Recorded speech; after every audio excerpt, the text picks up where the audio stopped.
어제 폐막된 G7 정상회의에서 기후변화에 대응하기 위한 구체적인 방안이 공개돼 많은 관심의 대상이 되고 있습니다. 이곳 캘리포니아주의 가뭄이 아주 심각한 상황인데 기후변화 때문으로 지적되면서 세계 각국들 기후변화 대응이 이곳 캘리포니아주 가뭄 해소에도 영향을 미칠 전망입니다. 미국에서는 지난 주말에도 전국에서 총기 난사 등 총격 사건이 잇따랐습니다.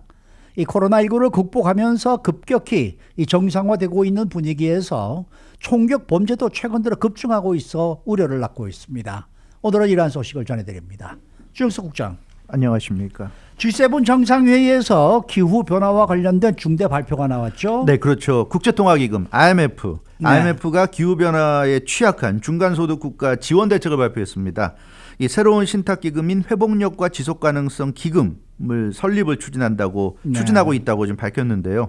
크리스텔리나 게오르기에바 IMF 총재가 어제 G7 정상회의를 가진 뒤에 한 인터뷰에서 공개한 내용입니다. 그러니까 G7 정상들이 새 신탁기금 설립 추진에 찬성한다고 전했는데 이게 아주 중요한 이유가 그러니까 뭐 화석연료라든가 탄소를 배출하는 그런 연료들 사용을 제한해야 되는데 잘 사는 나라들도 사실 그런 거 제한당하기 싫어하는데 하물며 못 사는 나라들은 그런 거 제한당하면 현실적으로 경제 돌아가기가 어렵거든요. 그렇죠. 그렇기 때문에 이렇게 그 기후변화에 대처하기 위해서는 그런 나라들을 도와줘야 됩니다. 그런 나라들이 그런 연료를 사용하지 않고도 경제활동을 할 수 있도록 해줘야 되는데 그런 차원에서 IMF가 회복력과 지속가능성 기금이라는 것을 설립을 추진하고 있다는 건 굉장히 시사하는 바가 크다 이렇게 말씀드릴 수 있겠습니다. 그러면 이 기후 변화와 관련된 발표는 어떤 내용을 포함하고 있어요? 네, 중국과 수혜 대상이 될 중간소득 국가들에 대한 지원 방안이 핵심입니다. 네. 그러니까 뭐 지금 중국을 비롯해서 개발도상국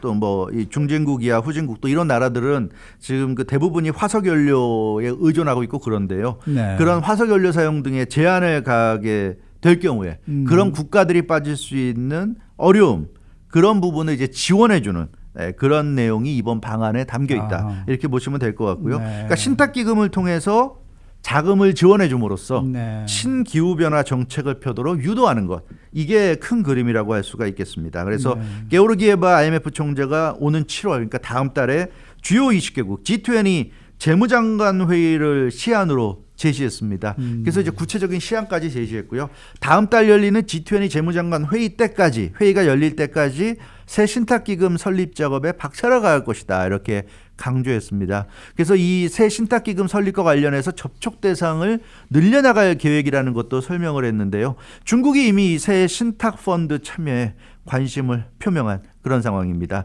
그리고 뭐 조 바이든 대통령을 비롯해서 G7 정상들도 기후변화의 중요성에 대해서 기후변화에 이제 대응해야 되는 그런 중요성을 다 인식을 하고 있고 거기에 동의를 했기 때문에 건전한 펀더멘탈과 풍부한 외환을 가진 다른 그 신흥 경제국들도 관심을 가질 것이다 이렇게 얘기하고 있어서 이것이 활성화된다고 한다면 상당히 그 도움이 될 것으로 기대가 됩니다. 네. 이건 뭐 캘리포니아주가 이번 주부터 폭염에 들어간다는 소식도 오늘 아침에 발표가 됐고 또 가뭄이 상당히 심각하잖아요. 그러니까 이런 게 다 기후 변화와 밀접한 관계가 있다는 얘기겠죠. 그렇죠. 캘리포니아가 원래 뭐 고온 건조한 날씨대에 있는 건 사실이지만 최근에 정말 심할 정도로 비가 안 오고 있고 굉장히 지금 날씨가 더운 상황인데 이것이 다 기후 변화와 관련이 있다고 볼 수밖에 없습니다.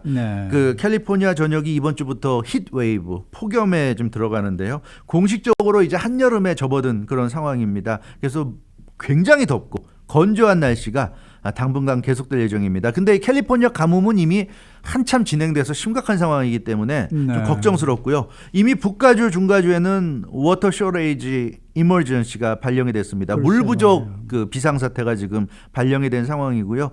남가주는 아직은 조금 괜찮지만 이제 시간 문제인 것 같습니다. 비가 내리지 않고 고온 건조한 날씨가 계속되면서 캘리포니아 지역에 물이 지금 부족한 상황입니다. 북가주의 식수원인 레이크 오로빌이나 남가주의 식수원인 그 네바다와 애리조나 부근에 있는 레이크 미드의 담수량이 급감을 한 그런 상황이고요.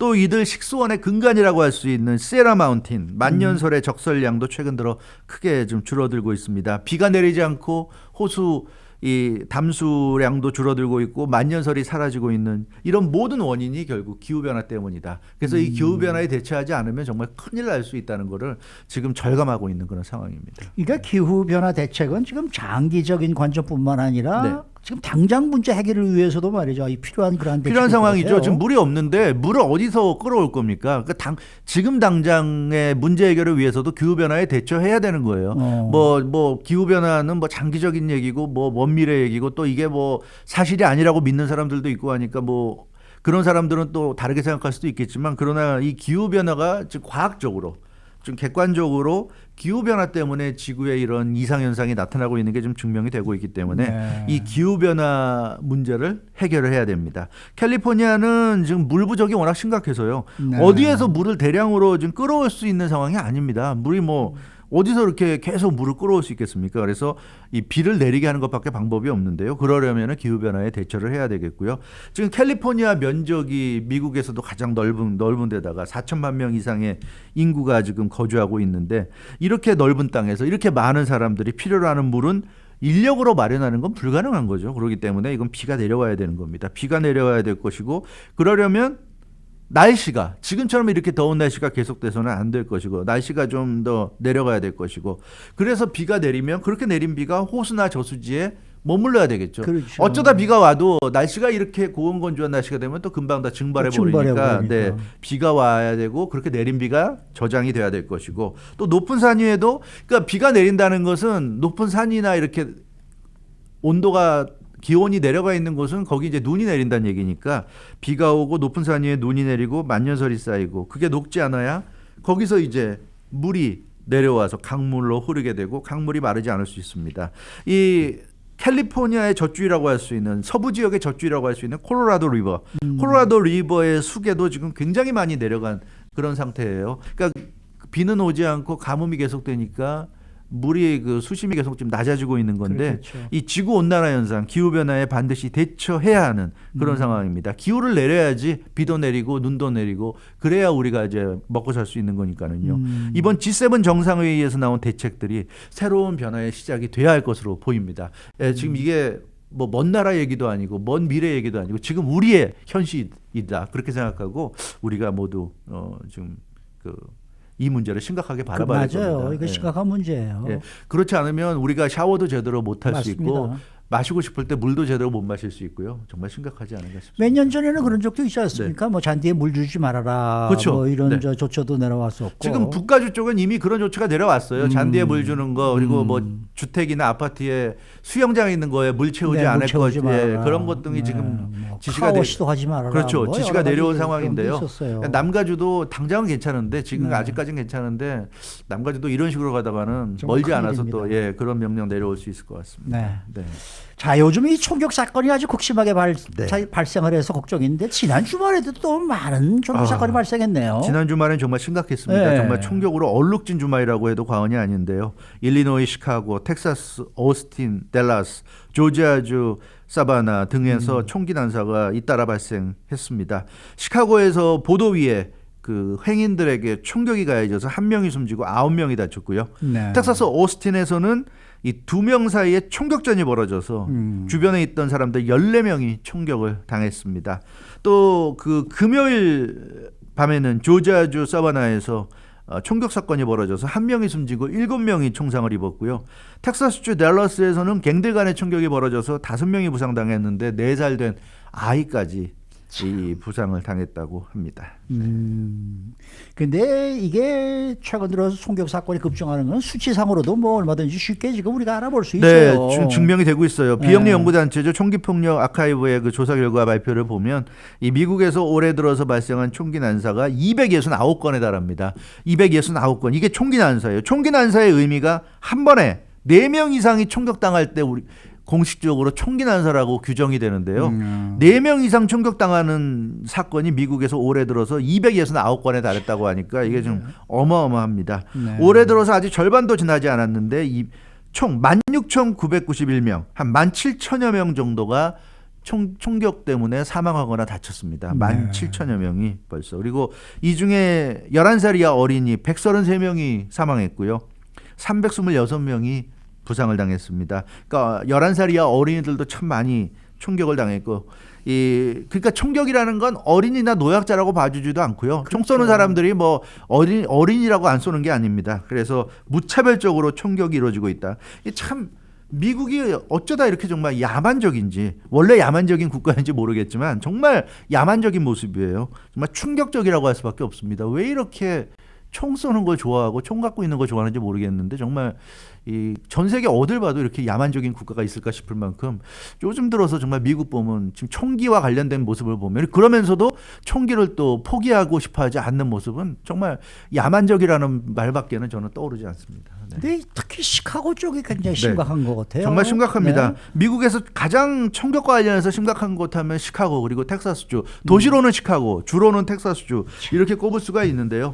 시카고는 미국에서도 가장 총격 사건이 많이 일어나는 곳으로 악명이 높습니다. 올해 들어서 시카고에서 총격을 당한 사람들 숫자가 1,500명을 지금 넘어섰다고 그럽니다. 이 시카고가 하나의 도시인데 물론 대도시긴 합니다만 하나의 도시에서 지금 6개월 정도 6개월이 채 안 지났죠. 6월이 아직 안 지났으니까 한 5개월 조금 더 지난 상황에서 1,500명 정도가 총격을 당했다고 그러면 정말 어메이징한 거고요. 너무 많은 거죠. 네, 시카고에서 총격으로 인한 사망자 숫자가 지금 250여 명에 달한다고 합니다. 올해 들어서 정말 대단한 숫자입니다.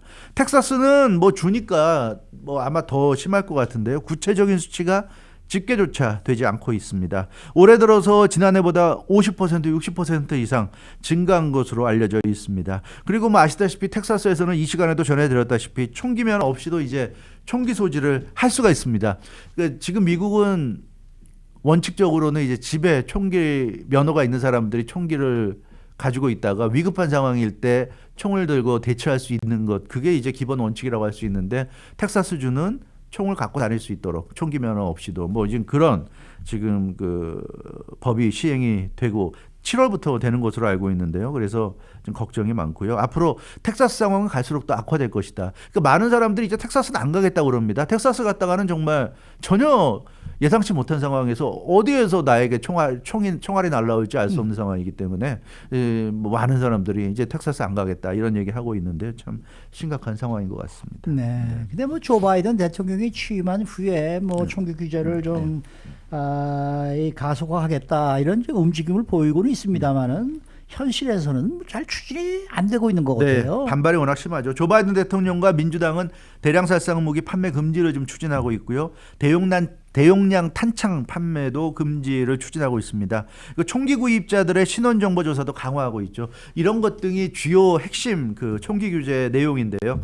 공화당이 일단 반대하기 때문에 연방 차원에서 입법화까지 지금 험난합니다. 이게 좀 쉽지 않고요.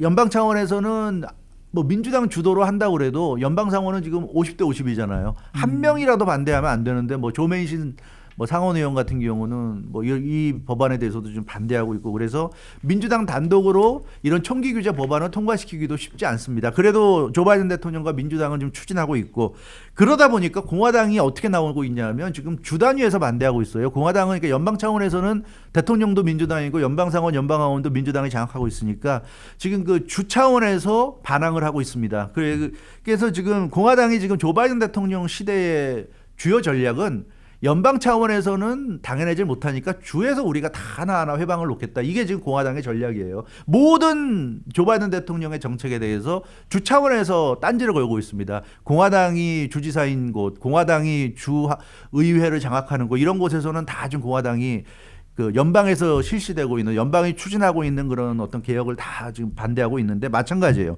그래서 텍사스주, 플로리다주, 공화당이 장악한 대형주들이 지금 반대로 가고 있습니다.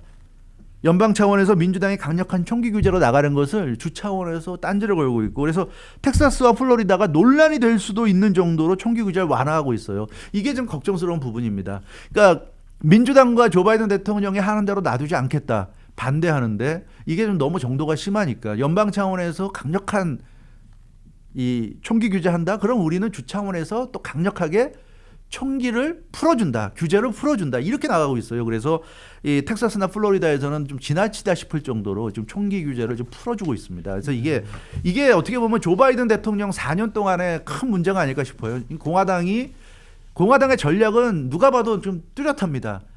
플로리다나 텍사스나 이렇게 대형 주들에서 공화당이 장악하고 있는 주에서 무조건 조 바이든 대통령이 추진하는 정책과 반대되는 쪽으로 지금 나가겠다. 이게 너무나 명확하게 지금 보이기 때문에. 근데 문제는 총기 규제 같은 경우는 그런 식으로 나가서는 좀 이게 문제가 좀 있을 것 같은데요. 좀 걱정스럽습니다. 너무 이렇게 총기를 풀어주다가는 너무 많은 사람들의 희생이 좀 뒤따를 것 그렇습니다. 같은데 이게 좀 걱정스러운 상황이라고 할 수가 있을 것 같습니다. 네, 수고 많으셨습니다. 주영석 국장이었습니다.